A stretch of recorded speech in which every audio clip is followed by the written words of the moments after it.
System या परिसंचरण तंत्र। ठीक है, कि हमारी बॉडी के अंदर हर पार्ट में, कल बताया था कल वाली क्लास में, कि सबसे बड़ा नेटवर्क हमारी बॉडी के अंदर किसका है? ब्लड का है, रक्त का है। कि अगर आपने बॉडी में कहीं पे भी अगर कोई भी चीज छोड़नी है तो आप ब्लड में छोड़ दो, वो अपने टारगेट ऑर्गन तक पहुंच जाएगी। ठीक है, तो ब्लड का नेटवर्क हमारी पूरी बॉडी के अंदर फैला हुआ है और ये क्या करता है? सर्कुलेट होता रहता है। और इसको सर्कुलेशन का काम कौन करता है? हार्ट करता है ना। तो पहले हम ब्लड के बारे में पढ़ेंगे, क्योंकि सर्कुलेटरी सिस्टम के लिए आपकी बेसिक यूनिट क्या है? आपका रक्त है, ब्लड है।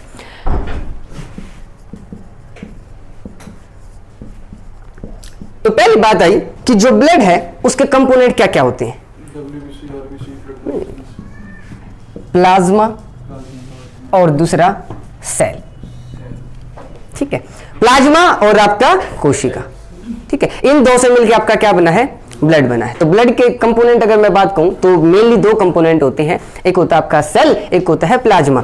इस प्लाज्मा के अंदर आपका 92% वाटर होता है और 7% इसमें क्या होता है? प्रोटीन होता है। और अगर मैं पूरे ब्लड की बात करूं तो ब्लड का 55% पार्ट प्लाज्मा होता है और 45% पार्ट आपका क्या होगा? सेल होगा, कोशिका होगा। तो ब्लड के अंदर आपका ज्यादा पार्ट किसका है? प्लाज्मा का। फिर आपका क्या है? सेल्स का। तो ये सेल और प्लाज्मा को रक्त से अलग करने की प्रोसेस बताई थी कल। क्या बताया था? क्या बताया था? सेंट्रीफ्यूगेशन। क्या कि मैंने बताया था जो मक्खन निकालते हम दूध से, रई लगा हुआ है ना, देखिए मैं रई लगाई तो वो एक हाई प्रेशर पे उस लिक्विड ने घुमावा है, तो उस प्रोसेस ने हम क्या बोलेंगे? अपकेंद्रीय बल या अपकेंद्रीयकरण या सेंट्रीफ्यूगेशन। तो हम ब्लड से प्लाज्मा और सेल को अलग करने के लिए कौन सी प्रोसेस का यूज करते हैं? सेंट्रीफ्यूगेशन का। तो ऐसे एक उसमें हमने ब्लड लिया, ठीक है, और उसको हाई प्रेशर पे मैंने क्या करा? रोटेट किया। तो क्या होगा? नीचे आपका सेल्स जमा हो जाएंगी रेड, और ऊपर आपका क्या हो जाएगा? फ्लूइड हो जाएगा। फ्लूइड यानी कि लिक्विड, एक तरल सा पदार्थ। ठीक है, नीचे आपकी क्या जाएगी? सेल्स, और ऊपर आपका क्या आ जाएगा? एक तरलीय पदार्थ आ जाएगा। और उस तरलीय पदार्थ को आप क्या बोलते हो? प्लाज्मा बोलते हो। ठीक है, और इस प्लाज्मा का कलर कैसा होता है? येलो कलर होता है। कैसा कलर होता है? येलो कलर होता है। ठीक है, तो क्या बात हुई कि भाई रक्त के दो कंपोनेंट प्लाज्मा और सेल। ठीक है, प्लाज्मा और सेल को अलग हम एक प्रोसेस यूज करते हैं जिसको हम क्या बोलते हैं? सेंट्रीफ्यूगेशन। क्या होती है कि लिक्विड को डाल के एक हाई प्रेशर पे उसको क्या किया जाता है? रोटेट किया जाता है, जिससे कि वो दोनों अलग अलग हो जाते हैं। तो नीचे आपकी सेल्स हो जाएंगी, ऊपर आपका फ्लूइड यानी कि प्लाज्मा। इस प्लाज्मा के अंदर आपका 92% वाटर होता है, 7% आपका क्या होता है? प्रोटीन होता है, और 0.1% आपका जो मिनरल्स वगैरह है। ठीक है, अदर पार्ट जो भी आगे। अब यहां से क्वेश्चन जो बनेगा ना वो यहां से बनेगा पहले प्रोटीन से। और एक बार तो केबीसी में पूछा था ये वाटर वाला कि प्लाज्मा में हाईयर कंसंट्रेशन किसकी होती है? तो प्लाज्मा की होती है, 95% वाटर होता है। ठीक है, तो 7% प्रोटीन कौन कौन से होते हैं वो आपने जरूर याद रखने। एल्बुमिन, ठीक है, फिब्रिन या फिब्रिनोजन, थ्रोम्बिन, प्रोथ्रोम्बिन। ये कुछ प्रोटीन मेनली जो आपके प्लाज्मा के अंदर पाए जाते हैं। अब इनका काम क्या होता है? जो ये फिब्रिन, फिब्रिनोजन और थ्रोम्बिन, प्रोथ्रोम्बिन, ये आपके कुछ फैक्टर के साथ मिलकर ब्लड क्लोटिंग करते हैं। हाँ सर, तो फिब्रिन, फिब्रिनोजन, थ्रोम्बिन और प्रोथ्रोम्बिन कुछ फैक्टर के साथ मिलकर। अब वो फैक्टर क्या क्या होते हैं? अगर मैं विटामिन की बात करूं तो विटामिन के, ठीक है, टिश्यू फैक्टर, या एंजाइम की बात करूं तो आपका काइनेज एंजाइम। ठीक है, कुछ फैक्टर के साथ मिलकर ये आपका क्या करता है? ब्लड क्लोटिंग में रिस्पॉन्सिबल होता है। ब्लड क्लोटिंग क्या होता है? रक्त का थक्का। अब रक्त का थक्का बनना हमारी बॉडी के अंदर अच्छा के बुरा? बुरा। मान लिया आपकी ब्लेड लग गया आपकी उंगली पे, है? हाँ वो भी क्लोटिंग ही है। हाँ तो वो क्या है, अच्छा कि बुरा? वो अच्छा है। लेकिन मान लो अगर आपका ऑपरेशन कर रहे हैं और ब्लड क्लोटिंग का जो टाइम पीरियड होता है ना, वो बेसिकली 2 से 4 मिनट का होता है, ये जरूर याद रखना भाई। हाँ, रक्त का थक्का बनने का जो टाइम ड्यूरेशन होता है वो 2 से कितना होता है, 4 मिनट, 2 से 4 मिनट के बीच में रक्त का। तो बोला सर अब जैसे डॉक्टर ऑपरेशन करते हैं, ठीक है, तो ऑपरेशन करने के दौरान तो 2 से 4 मिनट में तो ऑपरेशन होगा नहीं, तो वहां पे कैसे होता है? क्योंकि अगर रक्त का थक्का बन गया तो सर्कुलेशन आपका होगा नहीं, तो पेशेंट तो वैसे ही मर जाएगा। तो वहां पे क्या होता है, कुछ एंटी कोगुलेटिंग एजेंट, यानी कि जो रक्त का थक्का बनाने में क्या करें, देरी करें, कुछ एजेंट को हम यूज करते हैं ड्यूरिंग ऑपरेशन। तो उनको हम क्या बोलते हैं, एंटी कोएगुलेंट। ठीक है, इनका काम क्या होता है, डिले क्लोटिंग टाइम। ठीक है, रक्त का थक्का बनाने में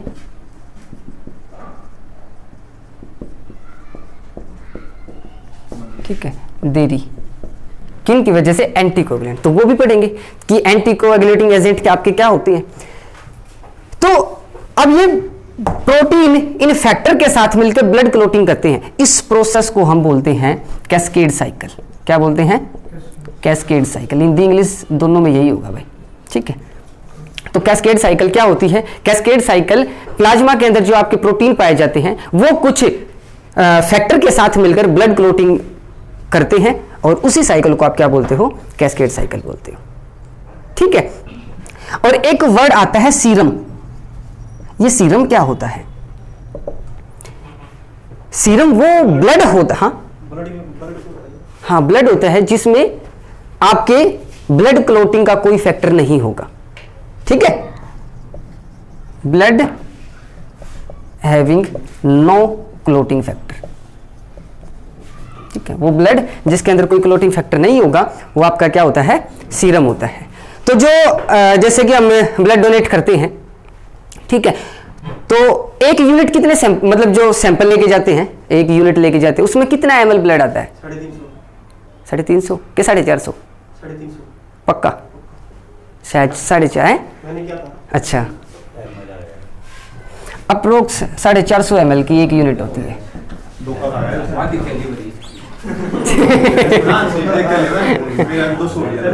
ठीक है, 450 ml की आपकी एक यूनिट होती है जो आप ब्लड डोनेट करते हो। तो अब उस ब्लड को किस टेम्परेचर पे रखा जाता है, क्योंकि भाई क्लोटिंग तो उसमें भी होती होगी, है ना, तो उसको क्लोटिंग से बचाने के लिए क्या किया जाता है, किस टेम्परेचर पे रखा जाता है, तो उसको टेम्परेचर जो होता है वो रखा जाता है 5 डिग्री सेल्सियस पे। ठीक है, और एक यूनिट कितनी होती है, 450 ml की होती है। तो इतनी बात। अब बात आती है एंटीकोएगुलेटिंग एजेंट की। क्या होते हैं, कुछ तो एजेंट ऐसे होते हैं जो हमारी बॉडी के अंदर बनते हैं। ठीक है, कुछ ऐसे होते हैं जो आपके बाहर से आर्टिफिशियल भी होते हैं। ठीक है, तो हमारी बॉडी के अंदर जो एंटीकोएगुलेटिंग एजेंट होता है वो सबसे बड़ा कौन होता है, लीवर। लीवर का दूसरा नाम होता है हेपेटिक ग्लैंड। ठीक है, अच्छा मैं अगर आपसे पूछूं कि हमारी बॉडी का सबसे बड़ा ऑर्गन क्या होता है, तो क्या होता है सर, पक्का सबसे बड़ा ऑर्गन, मैंने बस ये पूछा है कि सबसे बड़ा ऑर्गन क्या होता है, स्किन होगा। सबसे बड़ा ऑर्गन क्या होगा, स्किन होगा। लेकिन अगर एंडोक्रीन की बात करें तो आपका लार्जेस्ट ऑर्गन क्या होता है, लीवर होता है। ठीक, और एक्सो में वो पेनक्रियाज आ जाएगा, दोनों जो होगी। हाँ, वो पेनक्रियाज है, बोथ एक्सो एंड है। हाँ, ठीक है, तो लीवर एक फ्लूइड सिक्रेट करता है जिसका नाम है हेपेरिन। तो हेपेटिक ग्लैंड से आप याद रखोगे हेपेरिन। ठीक है, तो हेपेरिन कौन रिलीज करेगा, लीवर। ये क्या करता है, क्लोटिंग टाइम को क्या कर देता है, डिले कर देता है। ठीक है, एक होता है हीरुडिन। क्या होता है, हीरुडिन। ये पाया जाता है आपका स्लाइवा ऑफ लीच। जोंक देखिए ना, जोंक, जोंक की स्लाइवा के अंदर ये पाया जाता है हीरुडिन, जो आपका ब्लड क्लोटिंग को डिले करने के लिए रेस्पॉन्सिबल होता है। तो हीरुडिन भी एक फैक्टर है जो आपका, जिसको आप क्या बोलोगे, एंटीकोएगुलेटिंग एजेंट। ठीक है, क्या होते हैं एंटीकोएगुलेटिंग, जो आपका रक्त का थक्का बनने में क्या करेंगे, देरी करेंगे। तो हीरुडिन याद रखोगे, हीरुडिन कहां से, लीच से। ठीक है, तो ये चीजें पहले नोट डाउन कर लो। तो अब बात आती है ब्लड के अंदर सेल्स की। भाई ब्लड के अंदर जो सेल्स होती है वो 3 टाइप से होंगी, एक होगी आरबीसी, एक होगी डब्ल्यूबीसी और तीसरी होगी प्लेटलेट्स। ठीक है, लाल रक्त कोशिकाएं, श्वेत रक्त कोशिकाएं और इसको प्लेटलेट्स ही बोलते हैं, है ना। ठीक है भाई, आरबीसीज का काम क्या होता है? हमारे रक्त को पूरे शरीर तक पहुंचाना। अच्छा, रक्त का तो पार्ट है ना, है सेल्स है ये तो। हाँ, आरबीसी क्या करती है? ट्रांसपोर्ट करती है ऑक्सीजन मॉलिक्यूल को। ठीक है, किसकी मदद से? With the help of haemoglobin. RBC क्या करेगी? ऑक्सीजन के मॉलिक्यूल को ट्रांसपोर्ट करती है, किसकी मदद से? हीमोग्लोबिन की मदद से।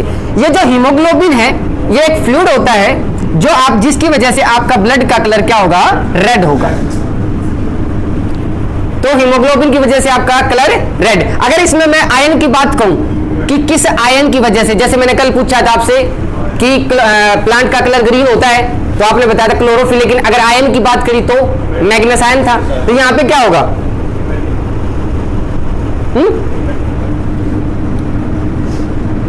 आयरन। आयरन में कौन? फेरस, Fe2 पॉजिटिव, इंपॉर्टेंट है। ठीक है, आरबीसीज का कलर रेड किसकी वजह से होता है? हीमोग्लोबिन की वजह से होता है। सबने पता है, किससे तो पूछ लियो। लेकिन अब बात जरूरी नहीं कि आई बरे वही चीज रिपीट हो, तो आपने कुछ एक्स्ट्रा करोगे जब मैं कुछ एक्स्ट्रा लोगे। तो आपने याद रखना है कि हीमोग्लोबिन के अंदर किसकी मात्रा होती है? आयरन की मात्रा होती है। ठीक है, आयरन की वजह से कलर रेड होता है। लेकिन आयरन में भी अगर आयरन की बात कहूं तो क्या होता है? फेरस। एक होता है Fe पॉजिटिव, वो होता है आपका फेरिक। ठीक है, लेकिन अगर इसके कलर की बात कहूं तो वो किसकी वजह से होता है? फेरस की वजह से होता है, Fe2 पॉजिटिव की वजह से होता है। ठीक है, अब एक हीमोग्लोबिन एक टाइम पे 4 ऑक्सीजन मॉलिक्यूल को ट्रांसपोर्ट करता है। एक हीमोग्लोबिन एक टाइम पे 4 ऑक्सीजन के मॉलिक्यूल को ट्रांसपोर्ट करता है, जिसमें 2 मॉलिक्यूल आपके होंगे अल्फा और 2 होंगे आपके बीटा। तो अल्फा बीटा चाहे आपने याद रखो ना रखो, लेकिन आपने ये जरूर याद रखना कि कितने मॉलिक्यूल का ट्रांसपोर्ट करते हैं? 4 ऑक्सीजन मॉलिक्यूल का ट्रांसपोर्ट करते हैं एक हीमोग्लोबिन एक टाइम पे। ठीक है, इतनी बात। अब इनका आरबीसीज का जो लाइफ स्पैन होता है, यानी कि सदाबहार थोड़ी ना है, मतलब कितने दिन के बाद ये डिस्ट्रॉय हो जाएंगी या खत्म हो जाएंगी। तो इनका लाइफ स्पैन होता है 120 दिन का।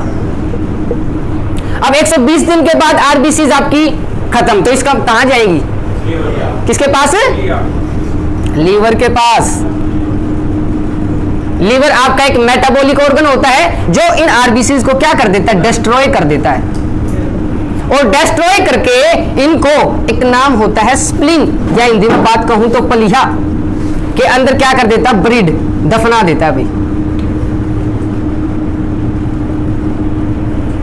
आरबीसीज का लाइफ टाइम 120 दिन का होता है। 120 दिन के बाद ये कहां जाएंगी? लीवर के पास। लीवर इनको क्या करेगा? डिस्ट्रॉय कर देगा, और डिस्ट्रॉय करके इनको कहां दफना देगा? कहां दफना देगा? स्प्लीन।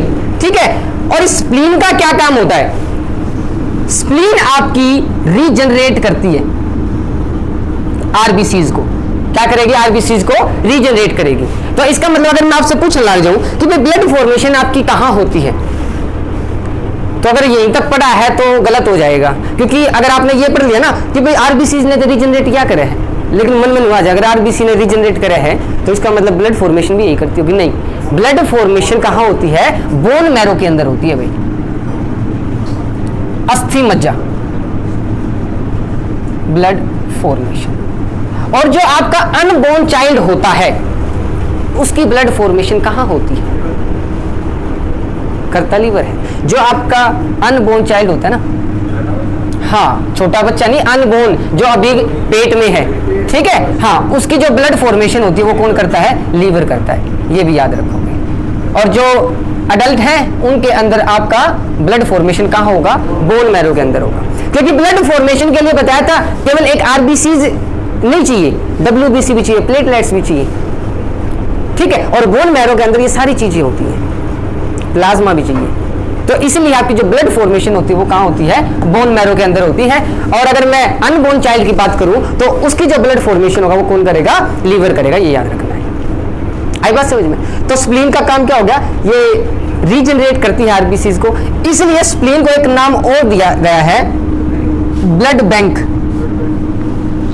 ऑफ बॉडी, और एक नाम दिया ग्रेवयार्ड ऑफ आरबीसी। जब ये आरबीसी को रीजनरेट करता है तो इसलिए इसको नाम दिया गया है ब्लड बैंक ऑफ बॉडी। और यहां पे आरबीसी को दफनाया जाता है तो इसका नाम दे दिया दफन गृह, ठीक है, ग्रेवयार्ड या ब्रिड हाउस भी मैं इसको बोल सकता हूं कि ब्रिड हाउस ऑफ आरबीसी, यानी कि आरबीसी का जो दफन गृह है वो क्या होता है, आपका पलिया होता है, स्प्लीन होता है। स्प्लीन और क्या करती है, आपकी आरबीसी को क्या करती है, रीजनरेट करती है, ठीक है। तो ये आपने यहां पे याद रखना है स्प्लीन से, ठीक है। अब इसके बाद बात आती है अपनी डब्ल्यूबीसी की। हाँ तो उतार लो इसने के बाद।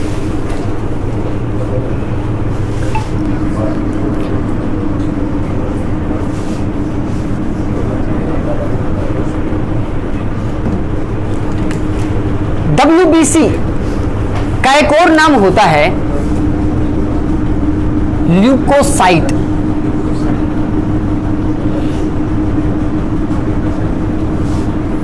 ये नाम आपने क्यों जुड़ा, हाँ ब्लड कैंसर होता है, ल्यूकेमिया। वही बात बताने वाला था मैं। एक क्वेश्चन आया था कि जो आपका ब्लड कैंसर होता है, या वर्ड आता है ल्यूकीमिया, कि ल्यूकीमिया आपका किससे रिलेटेड है। तो अगर आपने डब्ल्यूबीसी का नाम पता था ल्यूकोसाइड, ल्यूकोसाइड तो ल्यूक से आपका क्या बना, ल्यूकीमिया। ल्यूकीमिया आपका होता है ब्लड कैंसर, ल्यूकीमिया आपका क्या होता है, ब्लड कैंसर। तो ये पूछा था किससे रिलेटेड है, तो ये आपका किससे रिलेटेड है, डब्ल्यूबीसी से, ठीक है। अच्छा ये बताओ, ब्लड कैंसर में आपकी जो डब्ल्यूबीसी है वो बढ़ती है कि घटती है, हाँ।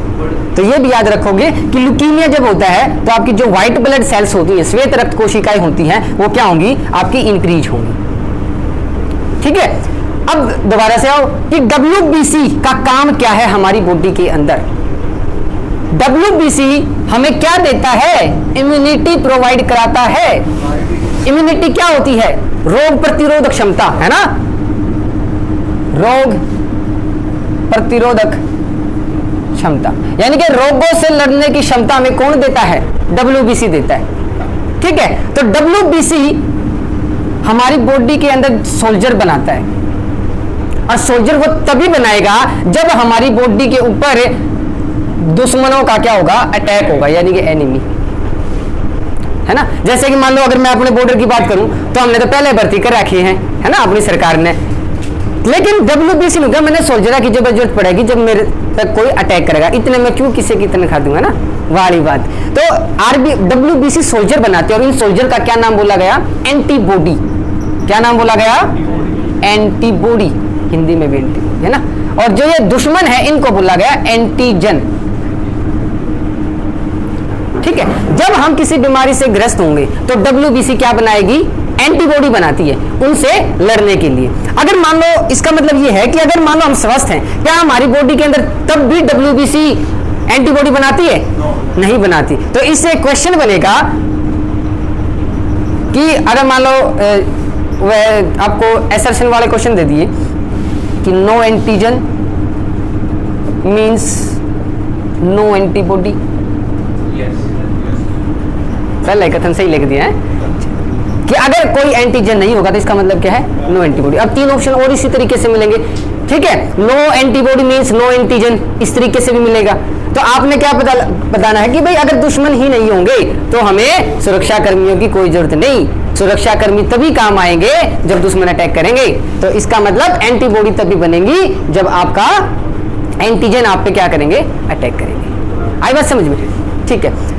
अब एक और बात आती है, एड्स तो आपने सुना होगा, फुल फॉर्म क्या होता है,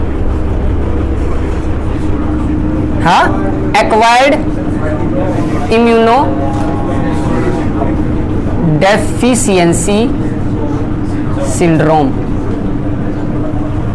है ना। ये किस वजह से होता है, एक वायरस की वजह से होता है ना। उस वायरस का नाम क्या है, ठीक है, अब इस के दौरान आपकी जो WBC है वो ही आपकी इफेक्टेड होती है, कम हो जाए।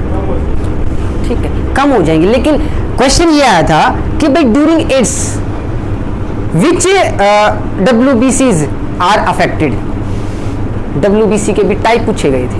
तो WBC 5 बेसिकली 2 टाइप से डिवाइड की गई है, उसको फर्दर 3 और 2 पार्ट में डिवाइड किया गया है। तो WBC के 2 पार्ट होते हैं, एक होता है ग्रेनुलोसाइट, एक होता है ए ग्रेनुलोसाइट। ठीक है, इसके अंदर आपकी 3 WBC आती है, इसके अंदर आपकी 2 WBC आएंगी। ठीक है, इसके अंदर आपकी आएंगी इओसिनोफिल, दूसरा है बेसोफिल, तीसरा है न्यूट्रोफिल। ठीक है, और एक ग्रेनुलोसाइट में होगी आपकी मोनोसाइट और लिम्फोसाइट। ठीक है, आपकी जब एड्स होता है तो इस दौरान आपकी लिम्फोसाइट अफेक्टेड होती है, और लिम्फोसाइट में भी फर्दर एक याद रख लियो, टी लिम्फोसाइट। ये क्वेश्चन आया है भाई टी लिम्फोसाइट वाला, कि आपकी एड्स के दौरान आपकी कौन, ये तो सबने पता है कि इसमें आपकी WBC अफेक्टेड होती है, लेकिन कौन सी WBC वही बताया ना, क्योंकि ऑप्शन तो उन्होंने देने हैं ना, तो ऑप्शन उन्होंने ये दिए ही नहीं, WBC RBC और कुछ, उन्होंने तो ये दे दिए neutrophil, basophil, T lymphocyte, monocyte. तो आप क्या कहोगे सर? T lymphocyte. ठीक है, इओसिनोफिल जो होती है वो आपकी एलर्जी वगैरह के लिए रिस्पॉन्सिबल होती है। बेसोफिल होती है ये आपकी कोई भी टॉक्सिक पदार्थ जो अगर ले ले तो उसके लिए रिस्पॉन्सिबल होती है।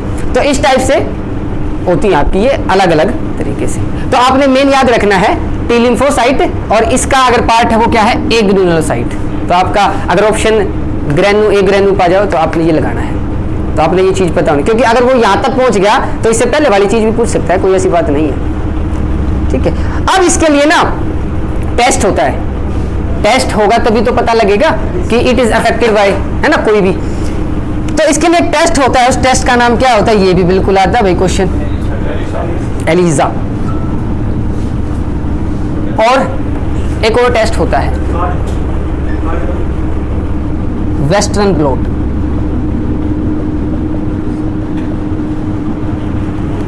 ठीक है, एड्स को टेस्ट करने के लिए टेस्ट होते हैं, एक होता है एलिजा टेस्ट, एक होता है वेस्टर्न ब्लॉट। तो ये दोनों के दोनों आपने टेस्ट भी याद रखने हैं। अगर मैं बात पूछूं कि सबसे पहले वायरस कहां देखा गया है, किसने देखा, किसमें देखा? हाँ पक्का? अच्छा, सबसे पहला virus, first virus crystallised, TMV नाम सुना है? नहीं सुना? टोबैको मोज़ेक वायरस, तंबाकू के अंदर सबसे पहला वायरस। और एक साइंटिस्ट था, उस साइंटिस्ट का भी नाम लिख लोगे आप, मेयर साइंटिस्ट। हाँ, सबसे पहले जो वायरस देखा गया वो इसमें देखा गया था, तंबाकू में। नाम क्या था? Tobacco mosaic virus, TMV। हाँ ठीक है, अप्रोक्स शायद 1661 के आसपास, सन तो एग्जैक्ट याद है नहीं। क्या? अच्छा एक बात, अच्छा जो ये अपनी एड्स होती है, ये जैसे अगर हाँ किसी भी एक बंदे को अगर एड्स है, अगर कोई उसके साथ बैठ के खाना खा रहा है, क्या वो अफेक्टेड होगा? नहीं होगा। क्या तो कैसे इफेक्टेड होगा? मतलब वो हाँ हाँ सही बात है, सही बात है, ठीक है ना। वैसे फिजिकली टच से नहीं, लेकिन एड्स अगर आपका ट्रांसमिटेड होगा one body to another body, या तो आपका अगर कोई इन्फेक्टेड सिरिंज वगैरह या कोई अदर इंस्ट्रूमेंट या आपका सेक्सुअल कॉन्ट्रैक्शन, इनकी वजह से आपका जो एड्स है वो एक बॉडी से दूसरी बॉडी में ट्रांसफॉर्म हो सकता है। ठीक है, तो ये आपने इतना याद रखना था। अब तीसरी चीज आती है इसमें प्लेटलेट्स। कोई नहीं, अभी ये तो हो गया प्लेटलेट्स, क्योंकि platelets is responsible also blood clotting. ठीक है, तो वो हमने जानबूझ के नहीं बताई थी। तो प्लेटलेट्स भी आपकी किसके लिए रिस्पॉन्सिबल होती हैं? ब्लड क्लॉटिंग के लिए। तो ब्लड क्लॉटिंग के लिए अगर मैं सारा पूछूं, अगर आपने ध्यान दिया था, तो कौन कौन से फैक्टर हो गई? बेसिकली 13 फैक्टर होते हैं ब्लड क्लॉटिंग के लिए हमारी बॉडी के अंदर। लेकिन अगर मैंने जो बताए हैं 4-5 वो आपने याद रखने। एंजाइम की बात करूं तो कौन सा एंजाइम था सर? भूल गए? Kinase enzyme. क्या बताया था? Kinase enzyme. एक बताया था टिश्यू फैक्टर, और क्या बताया था? विटामिन के, और एक प्लेटलेट्स। ठीक है, प्लाज्मा के अंदर तो प्रोटीन होते हैं ना, हाँ, वो प्रोटीन मिलकर बनाते हैं। तो प्लेटलेट्स भी आपके किसके लिए रिस्पॉन्सिबल होंगी? ब्लड क्लॉटिंग के लिए।